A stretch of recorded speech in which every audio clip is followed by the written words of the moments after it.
Hello, my name is Myron Ybarra. I am the corrections instructor at Madera Community College Center. This class utilizes Tech's American Corrections, and this PowerPoint presentation is of Chapter 1, and Chapter 1 is the corrections system. Hopefully you've read the text prior to engaging in this PowerPoint. However, if you haven't, I would suggest that you do so before you engage the discussion question. The purpose of corrections. Corrections is one of three mechanisms of social control that is our criminal justice system. It encompasses a variety of programs, services, facilities, and organizations responsible for the management of individuals who have been convicted of criminal offenses. Social controls are the mechanisms used by a society to compel people to behave a certain way within the norms and rules established in that society. Three major social controls of our criminal justice system include police, courts, and corrections. And if you were in the Crim 1 class, we kind of went over the idea of social controls. These are the social controls that are established by the state or government. Obviously, there's many social controls. Some of the first ones people engage are their parents. Parents kind of tell children how to behave and what is appropriate, not appropriate in society. The social controls that we have, that government has, are police, courts, and corrections. Each one of them have a function in this. They're interdependent, and we'll go through that in a few minutes, but they are independent of each other. And that's to provide a fair and just system of accountability. Central purpose of corrections is to carry out a criminal sentence. It refers to any action applied to a convicted person in order to correct or change their behavior in accordance to society norms or rules. So what happens, law enforcement collects an individual or or puts a person into custody, arrests them as a result of information that they have following an investigation that says that they broke a rule, they broke a law. And the law is written out. Everyone has access to it within that society, as well as what the repercussions are for breaking that law or that rule. And they're also codified within what we call our penal code. And there's a number of different codes. We have penal code, we have vehicle code, we have health and safety code, and a number of these have rules on behavior and then the repercussions of violating those rules. So we're going to move on to slide 2. Slide 2 is the corrections framework. Corrections system is a complex, interdependent amalgam of parts whose operations are directed towards a common goal, and they include goals, interconnectedness, environment, feedback, and complexity. So talking about goals is, what does corrections want to do? Well, corrections wants to essentially get people to behave, right? To change their behavior. I mean, what led them to jail or prison.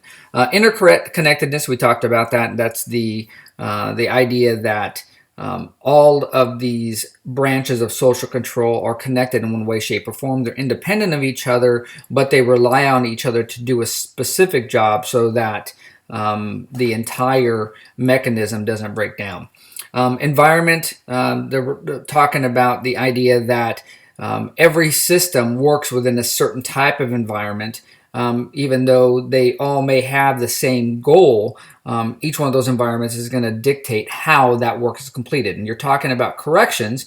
We have community corrections such as parole and probation. They work in the community, and they're not going to work the same way that an individual that is employed in a prison or jail, a correctional officer. So the goals are the same. They're trying to monitor an individual, try to lead them in the right direction to change their behaviors, but the environment is going to dictate how they do that. Feedback is the idea that not only the individual who's being monitored, the person who's been convicted, it's the feedback that they provide the state, but it's also feedback that the community provides to make sure that the job is completed the way it needs to be completed. And complexity is the idea of ensuring that while there's going to be a mechanism, that the mechanism that is being utilized is easy enough for everyone to understand and to go through it. So if you make it too complex, you're talking about loss of efficiency, and you may not be able to get the actual job completed the way it's supposed to. Corrections consist of many subunits that have specific functions and responsibilities in the corrections process. At the state level, they include pretrial detention, probation supervision, halfway houses, county jail, state prisons, and state parole. Juvenile corrections subunits include detention, probation supervision, trade and training schools, juvenile parole, and juvenile aftercare. So these are some of the mechanisms that correction utilizes based off of what the courts determine are going to be the appropriate sanction or punishment for the individual that violated the law. The whole of the United States correction system today employs over 700,000 personnel, some of which include officers, counselors, social workers, psychologists, and administrators. And you're talking about the entire United States, so you have a rather large work pool. All right, slide 3. Key issues in corrections. One of the major issues in corrections is goals, and we talked about that. That issue has been subject of debate in the criminal justice system as a whole. Some people believe in the idea that corrections should follow its namesake and aim to correct people's behavior through rehabilitation. Others believe that corrections should focus on removing offenders from the community as punishment to keep the community safe. And it's difficult to manage these goals all within a correction system. So sometimes they are in conflict with each other. So the idea of rehabilitation, for instance, people who believe in the idea of rehabilitation really don't look at prisons and jails as a appropriate therapeutic location to get people to change their behaviors. And so you can see that there's a little bit of conflict there.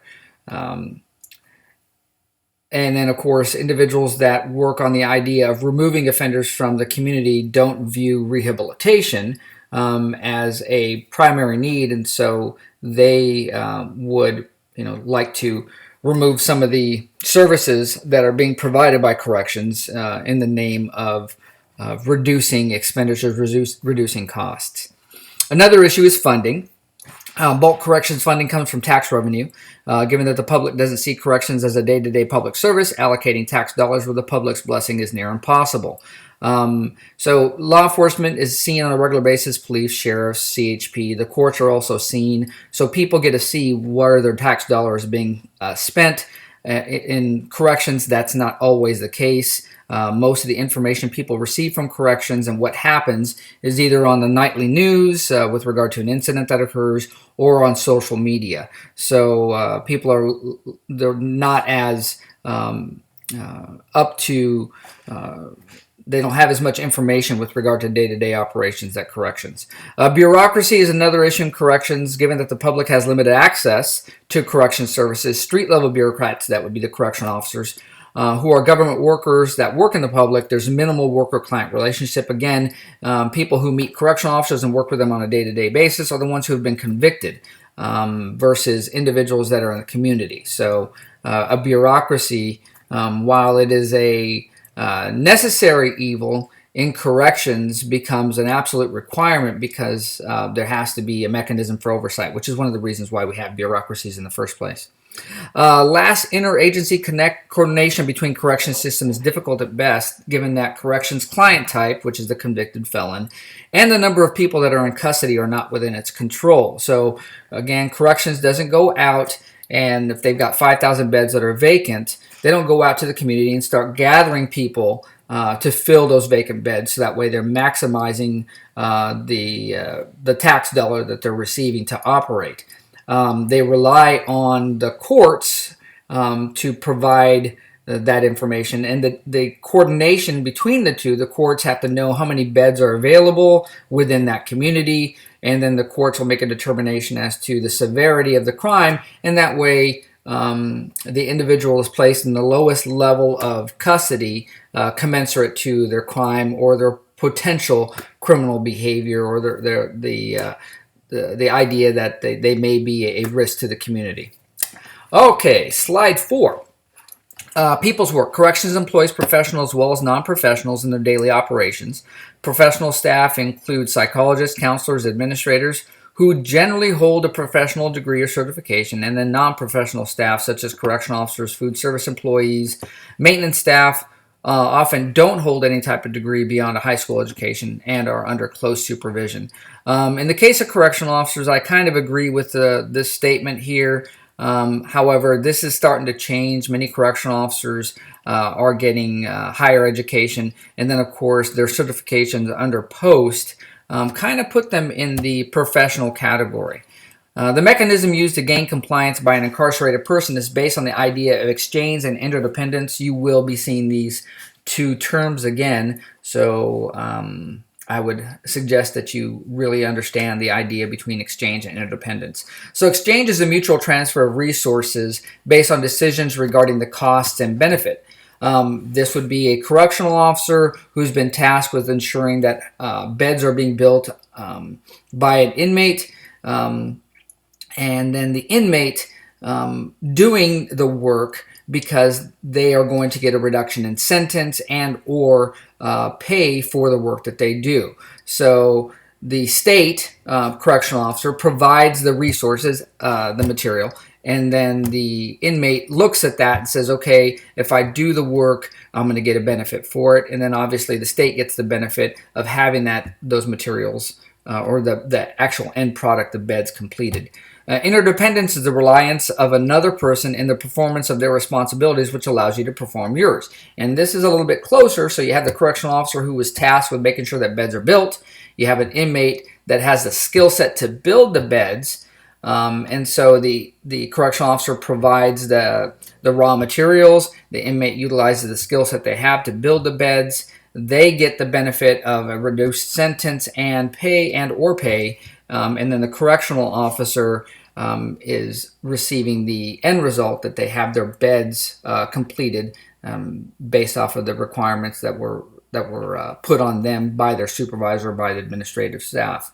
So those are, like, again, those ideas of exchange and interdependence are interrelated, but they are separate. So I would encourage you to ensure that you understand the nuances between each one of them. Well, that's the end of this PowerPoint presentation. Again, I would encourage you to have read American Corrections, Chapter 1 in American Corrections, and if you haven't, please do so before engaging in the discussion question. And if there's any questions, issues, comments, or concerns, feel free to get a hold of me either via telephone or through the email in the Canvas portal. Thanks very much and have a great day.